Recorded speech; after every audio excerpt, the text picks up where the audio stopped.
Hi scholars! So this week for Reader's Workshop, we've been really looking at comparing and contrasting the characters. We want to notice the things that are the same about the different characters, as well as the things that are different, because our whole goal is to really learn more about the characters. So if you recall, we've already talked about how we need to study the main characters of the book and learn more and more about them.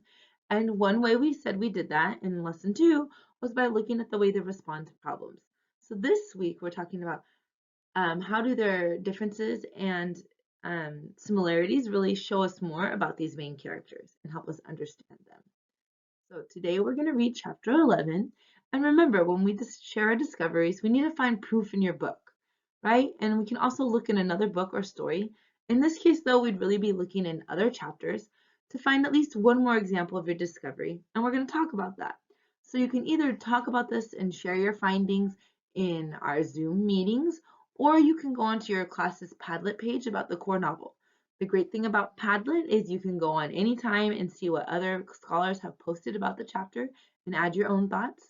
And if you're unable to do either of those, then just talk about it with somebody at home and make sure you show them text evidence. Give them proof. Like, why do you think the characters are the same, or why do you think they are different?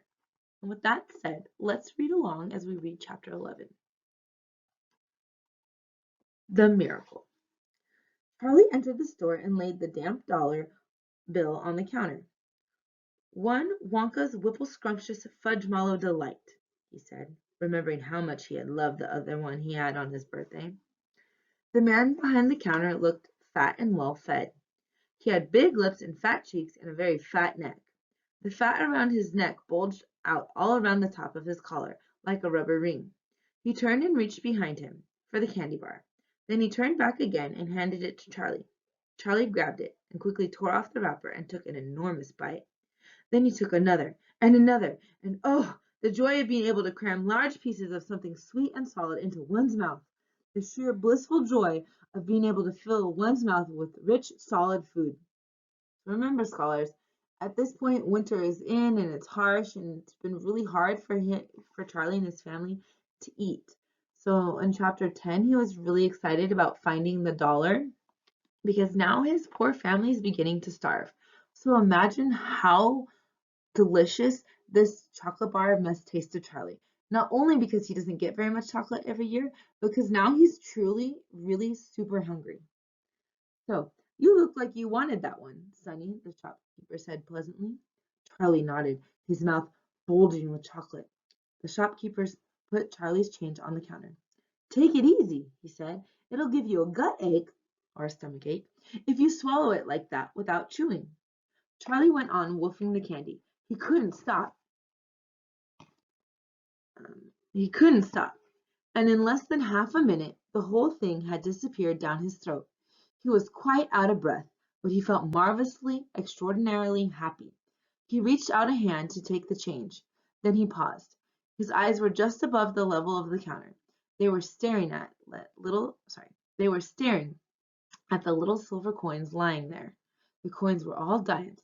There were 9 of them altogether. Surely it wouldn't matter if he just spent one more. "I think," he said quietly, "I think I'll have just one more of those candy bars, the same kind as before, please."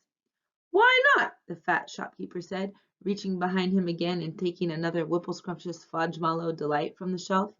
He laid it on the counter.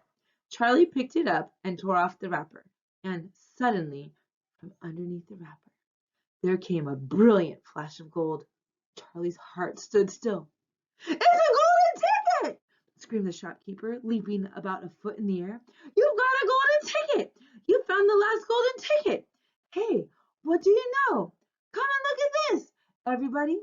The kids found Wonka's last golden ticket! There it is! It's right there in his hands!" It seemed as though the shopkeeper might be going to have a fit. "In my shop, too!"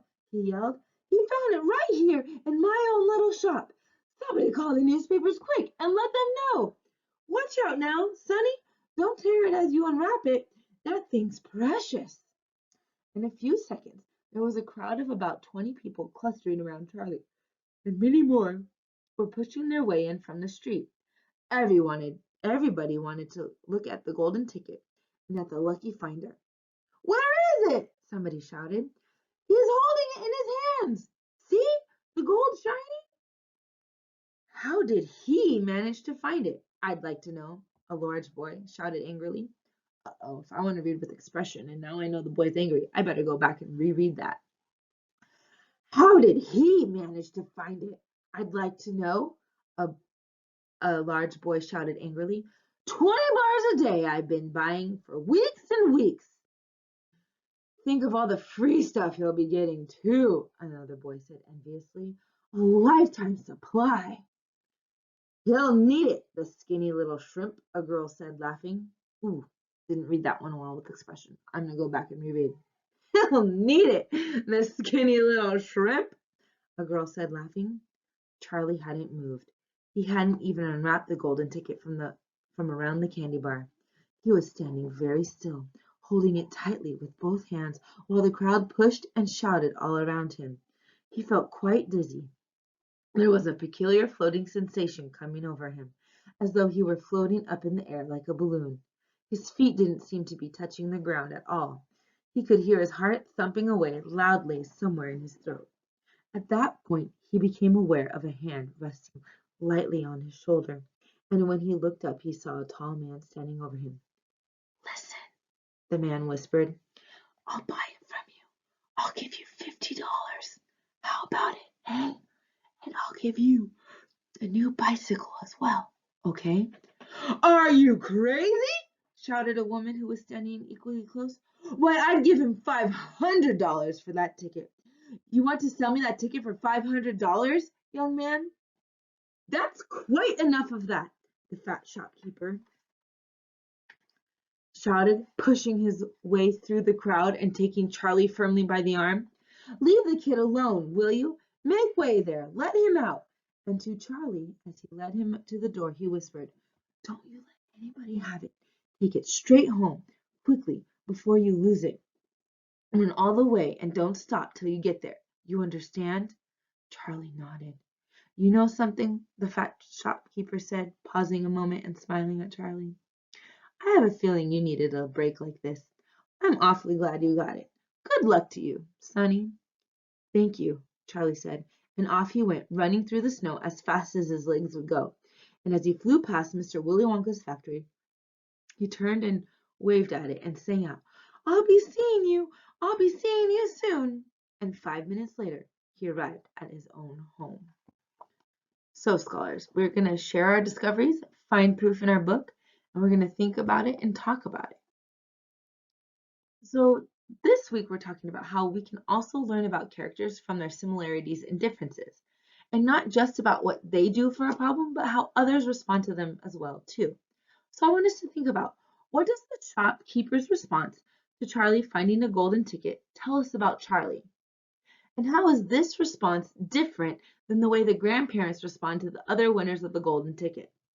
So if you recall, in chapter, let me go back in my text because I want to be sure I find the right chapter. In chapter 6, it tells us about Veruca Salt and Augustus Gloop.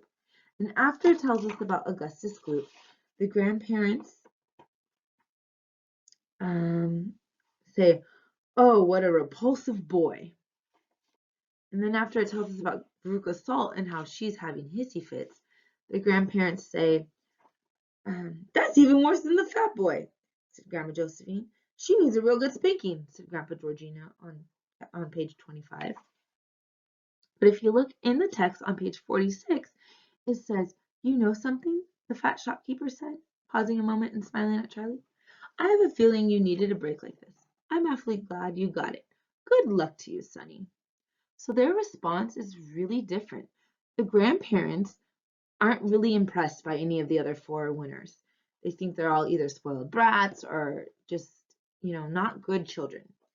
But the shopkeeper's response is different. He's saying, you know what, Charlie? I think you deserve this. I think you needed this. So that can kind of show us more about not only the other winners, but also Charlie as well. So we look forward to seeing your responses to this chapter on Padlet. And if you're not able to get on Padlet to do that, make sure you talk about this chapter with somebody at home. Thank you for joining us today.